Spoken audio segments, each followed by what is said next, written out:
Hello, I'm Michelle. And I'm Cathy. I'm Marina. Welcome to Takeaway Talk.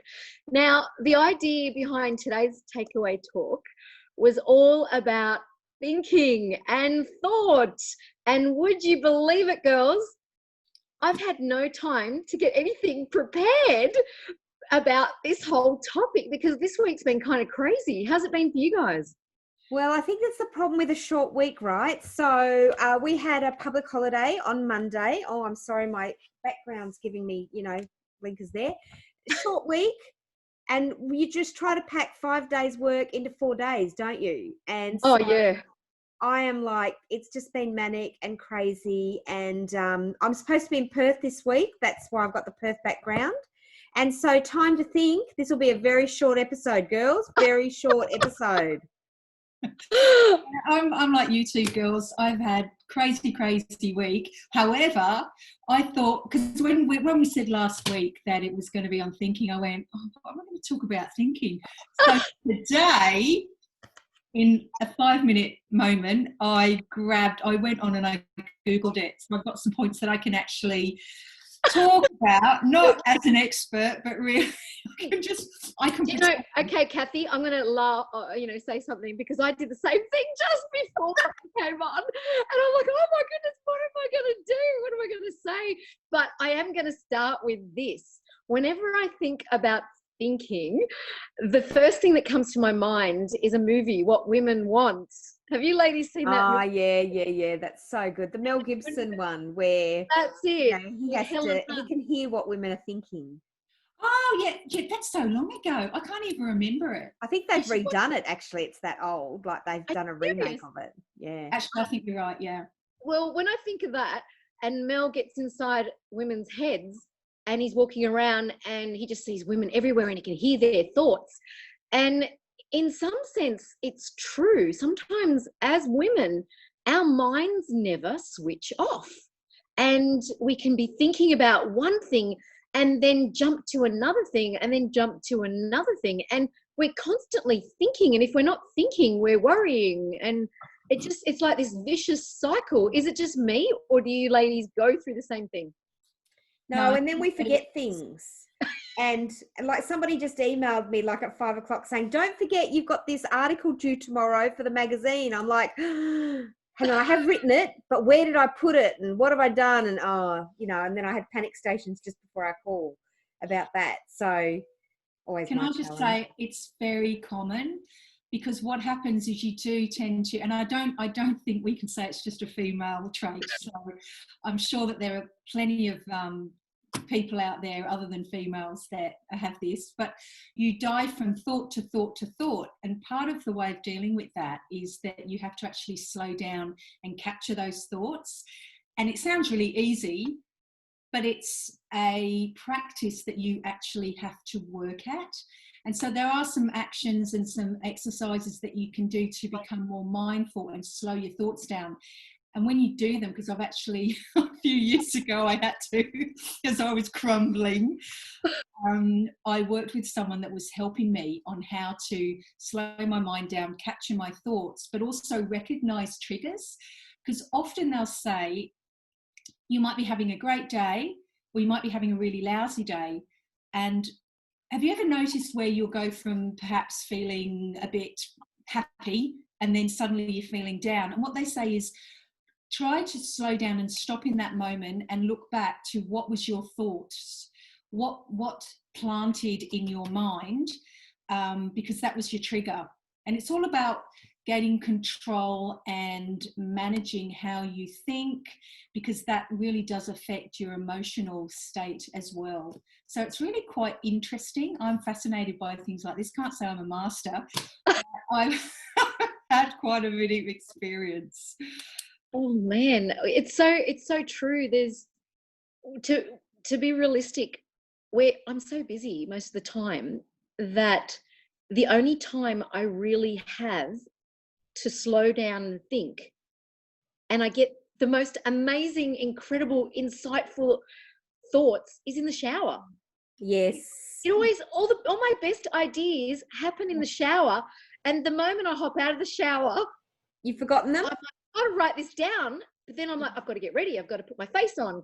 And then my ideas are gone. Yeah. So I have exactly the same problem, and somebody put me onto this new app this week. So this is a tip, right?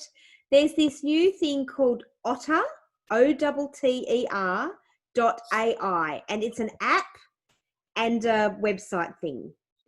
And it uses voice commands. You know, like Google's got it. There's a lot of things out there now with voice command, but this one's pretty accurate. And so if you have your phone in the bathroom with you, which you can probably do these days, as soon as you get out, you can, while you're putting on your makeup, you just open the app and you just start talking your idea and speaking your idea, and it turns it into text for you, and it will email it to you, and then you can sort of fix it up and whatever. But I have been testing it just this week actually, and I find it fairly accurate. So it's a great way of capturing. So it's Otter, OTTER .ai. Yeah. And, yeah, I found it really good. I mean, I've only used it a couple of times. I only found out about it sort of late last week. Yeah. But I think it's really great. And they're sending me some emails. So I'm going to test a few more things, but you can do videos. Actually, you know what you can do? Apparently, I can link my Zoom account to Otter, and I can get a transcript of us talking. And then people could like read articles and read our blog. I mean, if they're not fascinated enough by watching this episode, right, they can actually read it for all the visual people, not the audio people. The visual people. You know, the people who learn visually. Yeah, visual people want to watch us, wouldn't they? Well, I don't know. I'm just saying we could turn it into a book, girls, like I've got, you know. Yeah. Sign me up. We could write a book. The three of us could write a book. Absolutely. Oh my gosh. So I'm interested to Nobody know. buy it, but we'd read it anyway. How long would the memo be, Michelle? Because I know that you're pretty short on words. Not. I don't know. I haven't tested it that long because I'm too busy trying to read if it's getting it right. So I lose track of what I'm thinking about. So I'm gonna try it a little bit more. I thought it might be good because I often have good ideas in the shower, but also when I'm driving. No, yes. I think it's actually really good because you've got to capture those moments and find a tool that works for you. But it does show you when you stop, you start giving your mind a bit of space. You're not bashing it with, because I mean, what can you do? Well, no, actually, we won't go there. So, you know, give you an opportunity to think and have space, you know, time to gather your thoughts. Because I'd start thinking about my book and I go, oh, I could do that and I can do that. And I thought the same. Shower's a great place to have creative ideas. Yeah. Why do you think it's the shower? Is it because we've got no distractions? Yes. And it's just us and the running water. You're relaxed. Yeah. And that's truly when I get on holidays, I'm relaxing and then I think, oh, I could do this better or I could do that better. And it makes me think about, well, all of us in business and running businesses and doing things like that, whether it's personal time or creative time, thinking creatively or thinking for the business or for our clients, when there's too much around us and too much sapping our energy, it clouds our judgment and our thinking. And there's so many different ways of thinking. You've got the analytical thinking, divergent thinking, critical thinking. Can I just stop you there? Creative you thinking. Looked that up, didn't you? Yes. Yeah. I was wondering whether it was it. So I was just Totally blown it. We all thought Marina was like really smart and whatever, but Google that. here's some thoughts for you. If anybody's ever wondering, I never look anything up. It's just totally all up here. I know that. We all know that. But it's so true. Like for business, for instance, if we don't put time aside, I suppose that's what meetings are for. When you have your meetings with your crew, your team, or client meetings, that's the time set aside to think, to collaborate, to put things together. And it's when the thinking becomes creative and you've got to get things. If you don't think and put that time aside to think strategically, you can't plan ahead.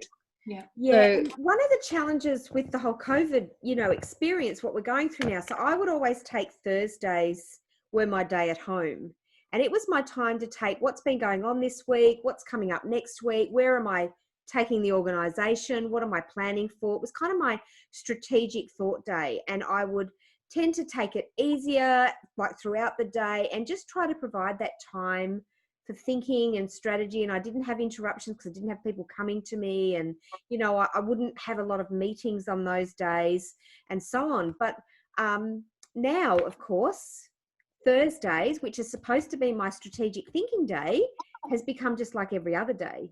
And I now fill it with online meetings and Zoom calls and catch up on emails and all these sorts of things. So because I'm at home all the time now, I need to go to the office to have a thinking day. I don't know, like I'm seriously thinking I might need to go back to the office one day a week so that I can get my thinking day back. Oh my goodness. Just make yourself unavailable for a Zoom meeting. I could try that. Just not answer people's calls when they ring me. Well, you know what? It's about, I think it comes down to about being disciplined to what you need. So it's not always about picking up the phone. It's about really planning your day and even your week or your month, and knowing that there are pockets where you have to give yourself space if you want to have that creative process and have it a successful and a genuine creative process time. Because I don't know about anyone else, but I can brainstorm really easily, and that's fine.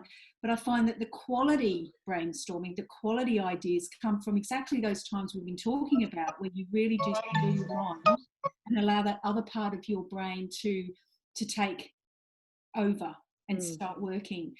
But we live in such a driven society where it's always like now, that we think yes, delivering. But it's like, if you don't do the prep work, you can't deliver. And I think it's that thing of saying it is okay. Not only is it okay, but it is really necessary to roster some space in where you actually are planning. It's not like you're having a slack time off. You are actually working, because that creative process is where the magic happens for ideas. Well, I've actually read a lot of millionaires or multi-millionaires and billionaires, they actually allocate time specifically for that strategic thinking, creative thinking, because in that thinking time, they come up with ideas that helps them move forward to the next stage. And it's so important. And, you know, we're talking about the whole setting time aside to think, and, you know, even from a business perspective, but I also want to bring up thinking from a personal perspective. You know, you often hear the saying, what people think they believe, or what people believe they think. It's kind of, if you believe you're not a good person, or if you believe you're not good at something, you'll keep how you perceive yourself or how you think of a situation can actually dictate the outcome. Do you girls believe that? Yeah, absolutely. I think that, it's funny how I keep saying I think. Anyway, I do believe that the more you think about something, the more you make it true. It reminds me of another movie. What's that movie with Amy, what's her name in it? And she thinks she's, you know, skinny and beautiful and pretty. Oh, I think I'm pretty. Oh no, something like that. I think it's like, I think that's how she thinks she is, but she's not as thin as she might think she is, you know, that one. Yes. So, whatever it's called. Somebody will post something on our YouTube page and tell us what the movie is called. Because I'd like to know what it is now. Yeah. Anyway, whatever it is. But I think that's right. When we work, like I think about my kids, and if I hear them speaking negatively, like, oh no, I can't do that. Well, actually, yes, you can. Don't tell yourself you can't do it. Have a go, give it a try. Look, you did it. See, it wasn't that hard, was it? Next time it'll be easier. I remember trying to teach them how to do the ironing. You know, the ironing is hard. I can't do it. I'm going to burn myself. I can't get all the creases out, all the negative reasons, which were really just an excuse not to do ironing. But even so, you know, and so you have to overcome that way of thinking. No, ironing is easy. Look how great this steam iron is that I've got, which I highly recommend, by the way, a steam iron. And, you know, look, you've done it. Done. See, easy. So you've got to reinforce. I'm not one of these big ones that, the positive thinking and all that kind of theory and whatever's out there, but I think that there is an amount of truth to it. If you think Yeah. positively and along positive lines, then you will achieve positively, and you will take steps in the direction that that positive thought takes you. You know, if you think, I can't get that job, well, then you'll never apply for it. And how do you know you wouldn't get it if you never actually apply for it? It's like people not winning awards. I could never win an award. No, you can't if you don't enter. Enter and see if you can. You don't know. Yes. You don't know what the judging process is. You don't know how that's going to go. I mean, there's some realism there. I don't think I should enter MasterChef. Like, there's some realism attached there. But so can I just? I could go on The Voice. Anyway, sorry, please go on. On The Voice, what as? What as? What's that supposed to mean? Thank you. What do you say about that? Turn around anyway. So stay on track. So just wanting to expand a bit on that, about, we're talking about positive thinking and things like that. The mind is incredibly powerful, and I saw a talk not long ago where this lady said, got everyone just to close their eyes and imagine they were holding a lemon, and then imagine the taste of the lemon. And it's incredibly powerful. So, you know, what you plant into your mind, the pictures you put in, these people were like they're, I mean, if you do it now, girls, imagine that you've got this lemon and you can smell it, and, you know, it's all tangy and yummy. Now, you haven't, none of us have got lemons. I don't have a lemon here, but I've got one in the fridge. Do you want me to do it? No. It's not about having a lemon. It's about the power of the imagination, the mind. Okay. The thing is, if exactly what you said, Michelle, if you keep saying, I can't, you're actually planting that, you're establishing that platform of I can't, as opposed to the other thing where you give yourself a positive, and as you said, being realistic, I'm going to have a go. This is great. And it's about changing the words that you're using. One of the things they I was looking into about self-esteem. A lot of the time we spend so much time looking in the mirror of, I didn't do this, I didn't do that, I'm not good enough, I'm not this. And the thing is, it's all about me. I can't. Yeah. As opposed to, you turn the mirror around and you start looking out, you put your focus on what's happening out there, exciting things, and seeing the opportunities. And it no longer becomes about you and what you can't do. It's about, wow, look at the opportunities out there, I'm going to have a go. And it's just, we touched on this in other talks where we talk about the power of our words and what we plant, those seeds. And they really do. They become planted in your mind, in your heart, in your whole attitude. And you bring that into a place. So when you meet someone, like some of these people that are incredibly successful, and they'll say, got no qualifications, got none of this, but what I do is that I believe I can have a go. And again, as we said last week, the road to success is walking the path of failure, because you just keep walking it. Yeah. So I've been banging on a lot here, so I'll let you girls carry on talking now. No, I think that's cool. Like, as you were talking, I just checked out a quote that came up from on my Insta feed. Feed. You know, the real difficulty is to overcome how you think about yourself.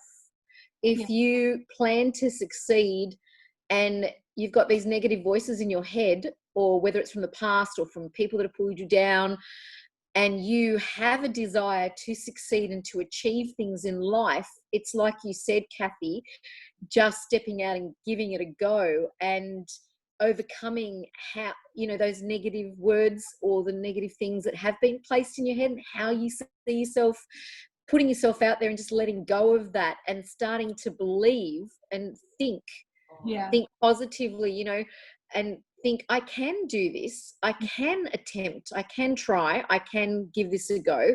What's there to lose? Actually, there's a speaker that my sister got me onto. Her name's Marissa Peer, and she gives this talk which is quite powerful, where she speaks on the power of I'm enough. And she talks about when you've got a child, like a baby, and everyone loves the baby, and they just think it's beautiful, and the baby just takes all the adoration and things like that. And it's only as they get older that people start planting in you didn't walk fast enough, you know, you didn't win, you didn't draw better, you didn't whatever. And suddenly what's being built within their whole personality, their mindset, whatever, is that I'm not good enough.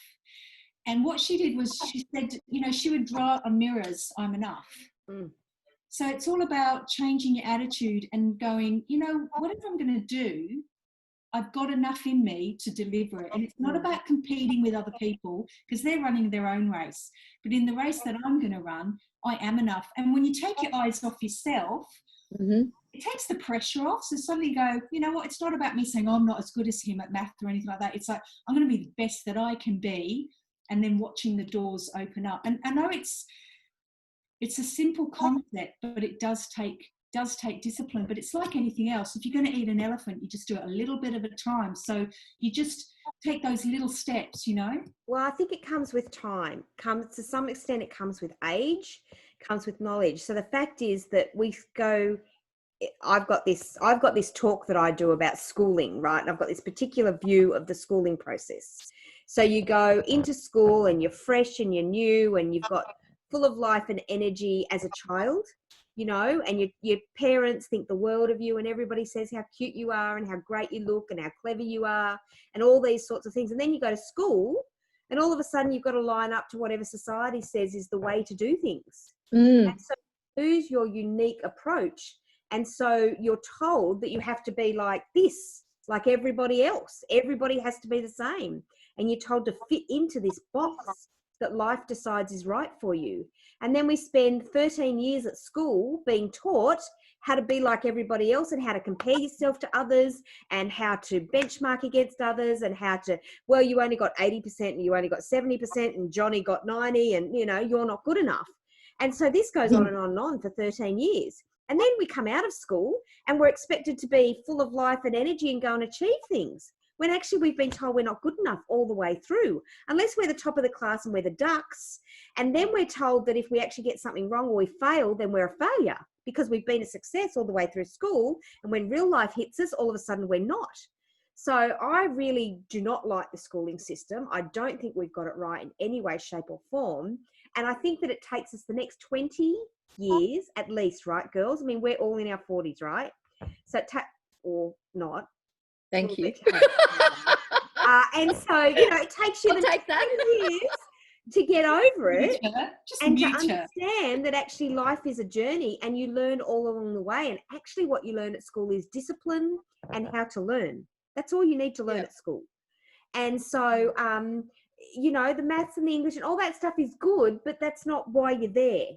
And so you spend the next 20 years fighting self-esteem, fighting self-confidence, you know, trying to know that you are good enough, trying to get out of the box that society has pushed you into. And so this thought process that we have going in our minds is continually telling us that we're not good enough, because throughout our schooling, that's what we were taught. So it starts very young. And if I had my time over again with my children, I would look at schooling a whole different way. And I have told my kids, you know, pass or fail HSC, pass or fail in any of your exams, not the point. Did you put the effort in? Do you understand how to put effort in? Do you understand how to research? Do you understand how to learn? These are the things that are important. The actual grade you get, not important to me. Not important at all. And I'm making sure that my kids understand that who they are as a person and who they're going to become as a person is much more important. And I want them to take those kinds of positive thoughts into their future. I don't want them to have to spend 20 years like I've had to reinventing myself and becoming a confident woman and becoming, you know, all that I can be now, after going through years and years of feeling rejected and feeling like I wasn't good enough and feeling like I'd never go anywhere and I could never achieve anything and I'd never make enough money and all of these negative thoughts that ran through my head. You know, look at me now. But it's taken me 20 years to get over it. 20 years to get over it. And I don't want women, men, anybody to have to do that. So if there's any young people out there listening, let's chat. That's really like you're spot on, Michelle. No, you really are. I mean, I still grapple with it, where I think, oh, I'm not good enough, and that. So it's there's no magic formula. It's like we're saying, it's sort of like a constant thing of going, well, hang on, grab that thought, stop it. But I don't find it easy. It's about changing our thought pattern, really. And it's amazing. We don't think about thought that much. We're running around in our daily lives.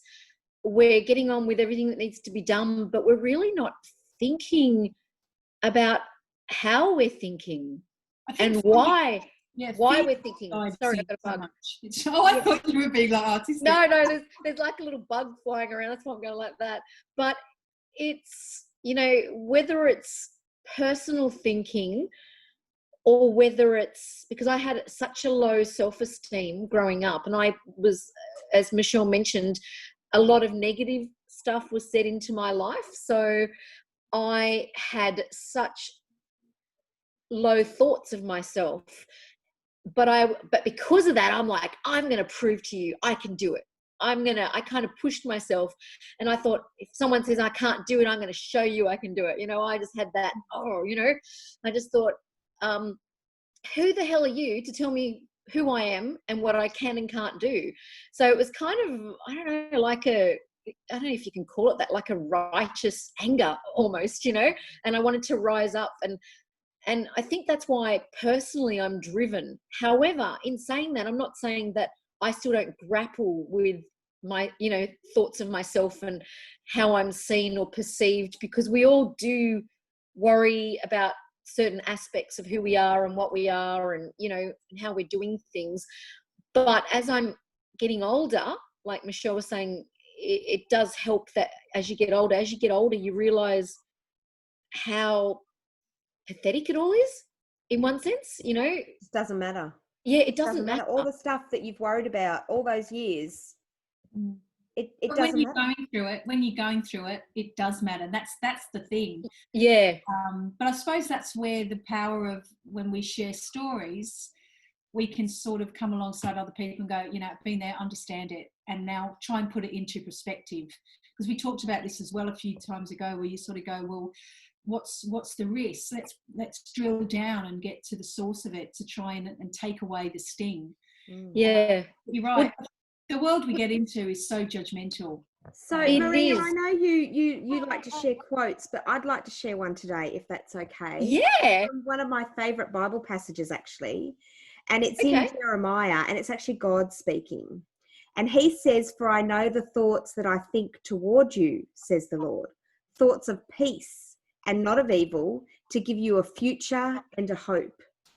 So those times when we are thinking God's against us, the world's against us, well, God says in his word that actually he's for us. And if he's for us, he's against us. And he wants to give us a future and a hope. So anybody who's thinking negatively and feeling they're in a down place, I think those verses always come to my mind, knowing that God is for me. And if he's thinking good thoughts towards me, perhaps I should also be thinking good thoughts towards myself. Yeah, that's really cool. And one thing I want to also encourage, even you ladies and anyone that may be listening, is like in business, we always make that time to think in meetings and whatnot, and we plan and we strategize. And if we don't do that, we waste so much time when we don't make the time to strategize and to plan. But another thing I try and do, especially on a Sunday, I try not to book up my Sundays if I don't have to work, if it's not an urgent job where I have to do. Can you girls see me? No. We can hear you. No. Yeah. Yeah, we'll have to wrap it up. But I actually set a time on Sunday where I try and to have time to think about me and to think about ways to improve my thought pattern. And I read things that'll encourage me, and it just changes my thought process. So for me, the takeaway today would be thinking time saves time. That's for me, but I don't know if there's anything you ladies want to add to that. Because if you have thinking time, if you put aside time to think, thinking time will actually save time in every area of our life. That's right. Any planning, any approach to that, otherwise you just fuss around figuring out where you're going. So the more thinking time you can put into a project, we do it at work. You know, we put all our strategic planning and our planning processes in place, and then we operationalize it. We just get out there and do it. We stop thinking about it because we've already done the thinking. So we do that in our work for specific projects, but we can do that in all parts of our life.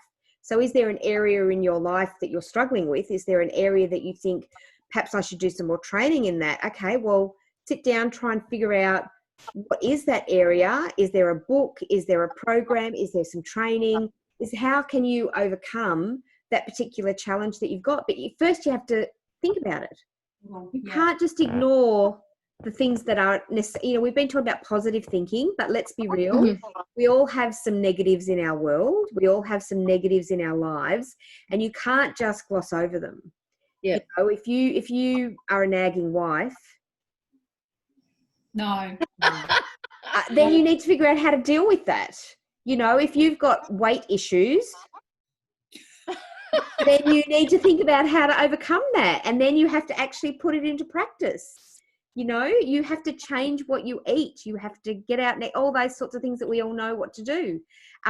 So you have to put the thinking time in, the commitment to do it, and then get out there and do the action. If you just do the action first, you'll chase your tail. So I love it.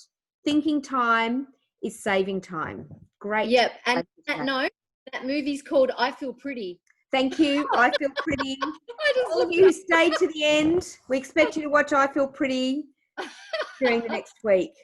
Thanks for watching, guys. Thank you all. Please subscribe to our channel and stay up to date with our these great takeaway talks that we provide for you each week that are released usually on a Thursday night. And so we'll look forward to seeing you again soon. Jump on our Facebook page or on our website, comment, let us know what you'd like to hear us talk about, but be sure to subscribe to our YouTube channel. We'll catch you next week. Bye. Bye.